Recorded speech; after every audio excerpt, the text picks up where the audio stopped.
بسم اللہ الرحمن الرحیم۔ امام علی علیہ السلام کی خدمت میں ایک شخص آیا اور عرض کی، یا علی، میں نے اپنی بیٹی کی شادی کروائی، لیکن چند ہی ماہ میں وہ شادی ٹوٹ گئی۔ آج کل لوگوں کا پتہ نہیں چلتا کہ وہ اچھے ہیں کہ برے۔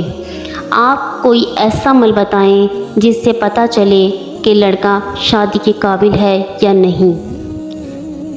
اس پر حضرت علی رحمۃ اللہ علیہ نے فرمایا، اگر تم اپنی بیٹی کے لیے رشتہ دیکھ رہے ہو تو تم لڑکے میں یہ دیکھو کہ جو لوگ اس کے مرتبے میں کم ہیں، لڑکا ان کی عزت کرتا ہے کہ نہیں۔ اگر کرتا ہے تو سمجھ جاؤ کہ یہ زندگی میں ایک اچھا شوہر بنے گا، اور اگر وہ اپنی حیثیت سے کم لوگوں کا احساس نہیں کرتا تو وہ بیٹی کے لیے صحیح نہیں۔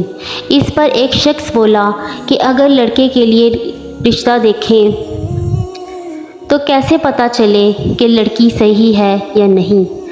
حضرت علی رحمۃ اللہ علیہ فرماتے ہیں، جب اپنے بیٹے کے لیے رشتہ دیکھنے جاؤ تو لڑکی سے چند سوال پوچھو اور تھوڑی دیر گفتگو کرو۔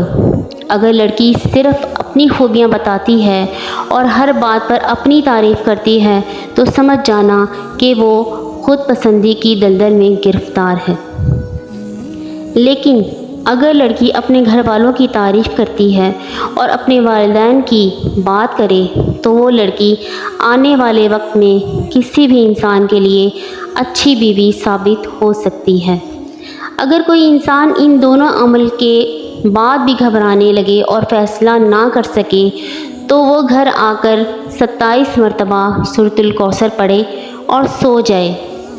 اگر خواب میں خوشحالی لڑکا اچھے لباس میں نظر آئے یا لڑکی اچھے لباس میں نظر آئے تو سمجھ جائیں کہ یہ رشتہ مبارک ہے، اور اگر خواب میں آگ یا شیطانی مناظر یا خون یا اس لڑکی یا لڑکے کا خراب روپ دیکھے تو وہ رشتہ بہتر نہیں۔ جزاک اللہ۔